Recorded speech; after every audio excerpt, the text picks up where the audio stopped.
ಶ್ರಾವಣ ಮಾಸದ 2ನೆಯ ಸೋಮವಾರದಂದು ವಿಜಯಪುರ ಜಿಲ್ಲೆಯ ನಿಡಗುಂದ ತಾಲೂಕಿನ ಯಲಕೂರು ಗ್ರಾಮದಲ್ಲಿ ಸಂಸ್ಥಾಪನೆಗೊಂಡಿರುವಂತಹ ಗುಂಡಗಿ ಶ್ರೀ ಸಿದ್ದೇಶ್ವರ ಸ್ವಾಮಿಯ ಸನ್ನಿಧಾನದಲ್ಲಿ ಭಾವಸಾರ ಕ್ಷತ್ರಿಯ ಸಮಾಜದ ಕಪಾಟೆ ಮತ್ತು ಜಿಂಗಾಡೆ ಮನೆತನದವರು ಬಂದು ಪಾಲ್ಗೊಂಡು ಶ್ರದ್ಧಾಭಕ್ತಿಯಿಂದ ಪೂಜಾ ಕೈಂಕರ್ಯವನ್ನು ನೆರವೇರಿಸಿದರು.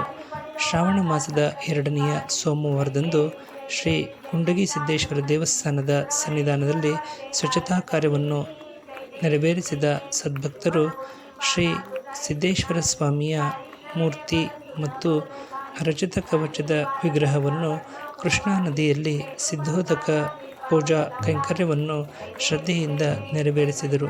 ಶ್ರಾವಣ ಮಾಸದ 2ನೇ ಸೋಮವಾರ ಬೆಳಗ್ಗೆ 10 ಗಂಟೆಯ ಒಳಗಡೆಗೆ ಕಪಾಟೆ ಹಾಗೂ ಜಿಂಗಾಡೆ ಸೇರಿದಂತೆ ಸದ್ಭಕ್ತ ಬಾಂಧವರು, ಸಂಘಟಕರು, ಮುಖಂಡರುಗಳೆಲ್ಲರೂ ಭಕ್ತಿಯಿಂದ ಪಾಲ್ಗೊಂಡು ಶ್ರೀ ಸಿದ್ದೇಶ್ವರ ಸ್ವಾಮಿಯ ಮೂರ್ತಿ ಹಾಗೂ ರಜತ ಕವಚ ವಿಗ್ರಹವನ್ನು ಕೃಷ್ಣಾ ನದಿಯಲ್ಲಿ ಸಿದ್ಧೋದಕ ಪೂಜಾ ಕೈಂಕರ್ಯವನ್ನು ನೆರವೇರಿಸಿಕೊಂಡು ಪುನಃ ದೇವಸ್ಥಾನದ ಆವರಣಕ್ಕೆ ಪಲ್ಲಕ್ಕಿಯಲ್ಲಿ ಮೆರವಣಿಗೆ ಮಾಡುವ ಮೂಲಕ ಭಕ್ತಿಯ ನಾಮಸ್ಮರಣೆಯೊಂದಿಗೆ ಹೊತ್ತು ತಂದರು.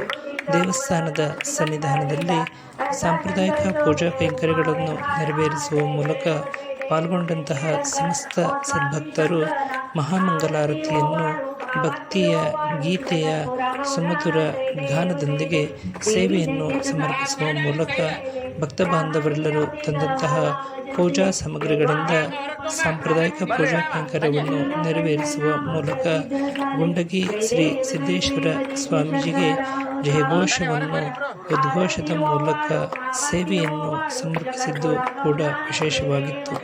ನಮ್ಮ ಜ್ಞಾನವಾಣಿ ಕುಳಗಟ್ಟೆ ಯೂಟ್ಯೂಬ್ ಚಾನಲ್ಗೆ ನಮ್ಮ ಹಿರಿಯ ಆತ್ಮೀಯರು ದಯಪಾಲಿಸಿದಂತಹ ಚಿತ್ರಪಟಗಳು ಮತ್ತು ದೃಶ್ಯಾವಳಿಗಳನ್ನು ಆಧರಿಸಿ ಈ ಸಂದೇಶವನ್ನು ಪ್ರಸ್ತುತಪಡಿಸಲಾಗಿದೆ.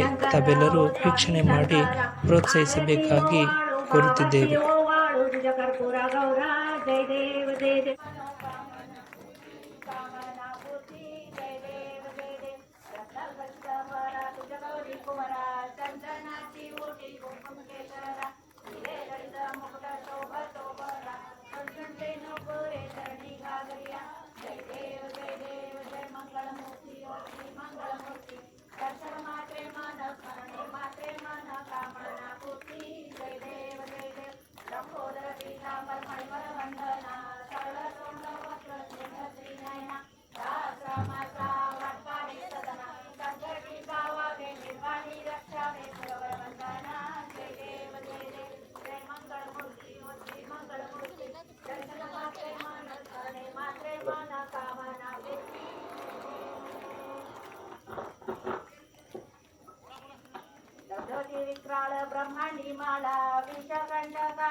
ಗುಂಡಗಿ ಶ್ರೀ ಸಿದ್ದೇಶ್ವರ ಸ್ವಾಮಿಯ ಸನ್ನಿಧಾನಕ್ಕೆ ಕರ್ನಾಟಕ ರಾಜ್ಯದ ವಿಜಯಪುರ, ಬಾಗಲಕೋಟೆ, ಕಲಬುರಗಿ, ಶಿವಮೊಗ್ಗ, ಹುಬ್ಬಳ್ಳಿ, ಧಾರವಾಡ, ಬೆಳಗಾಂ ಹೀಗೆ ವಿವಿಧ ಕಡೆಗಳಿಂದ ಕಪಾಟೆ ಹಾಗೂ ಜಿಂಗಾಡೆ ಮನೆತನದವರು ಒಳಗೊಂಡಂತೆ ಸರ್ವ ಸದ್ಭಕ್ತರು ಕೂಡ ಶ್ರದ್ಧೆಯಿಂದ ಬಂದು ಪಾಲ್ಗೊಂಡು ಸಾಂಪ್ರದಾಯಿಕ ಪೂಜಾ ಕೈಂಕರ್ಯವನ್ನು ನೆರವೇರಿಸುವ ಮೂಲಕ ದೇವರ ದರ್ಶನವನ್ನು ಪಡೆದರು.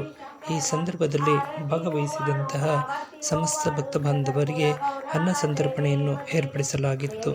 ಸರ್ವರು ಭಕ್ತಿಯಿಂದ ಅನ್ನ ಸಂತರ್ಪಣೆಯ ಪ್ರಸಾದವನ್ನು ಸ್ವೀಕರಿಸುವ ಮೂಲಕ ಗುಂಡಗಿ ಶ್ರೀ ಸಿದ್ದೇಶ್ವರ ಸ್ವಾಮಿಯ ಅನುಗ್ರಹಕ್ಕೆ ಪಾತ್ರರಾಗಿದ್ದು ವಿಶೇಷವಾಗಿತ್ತು. ನಮ್ಮ ಜ್ಞಾನವಾಣಿ ಕುಳಗಟ್ಟೆ ಯೂಟ್ಯೂಬ್ ಚಾನಲ್ಗೆ ನಮ್ಮ ಹಿರಿಯ ಆತ್ಮೀಯರು ಸಂಗ್ರಹಿಸಿ ದಯಪಾಲಿಸಿರುವಂತಹ ಚಿತ್ರಪಟಗಳು ಮತ್ತು ದೃಶ್ಯಾವಳಿಗಳನ್ನು ಆಧರಿಸಿ ಈ ಸಂದೇಶವನ್ನು ಪ್ರಸಾರ ಮಾಡಲಾಗಿದ್ದು, ತಮಗೆಲ್ಲರಿಗೂ ಇಷ್ಟವಾಗಿದ್ದಲ್ಲಿ ನಮ್ಮ ಜ್ಞಾನವಾಣಿ ಕುಳಗಟ್ಟೆ ಯೂಟ್ಯೂಬ್ ಚಾನಲ್ಗೆ ತಾವೆಲ್ಲರೂ ಸಬ್ಸ್ಕ್ರೈಬರ್ ಆಗುವ ಮೂಲಕ ಅಭಿಪ್ರಾಯಗಳನ್ನು ವ್ಯಕ್ತಪಡಿಸಿ ಬೆಂಬಲಿಸಬೇಕಾಗಿ ಕೋರುತ್ತೇವೆ. ನಮಸ್ಕಾರಗಳು.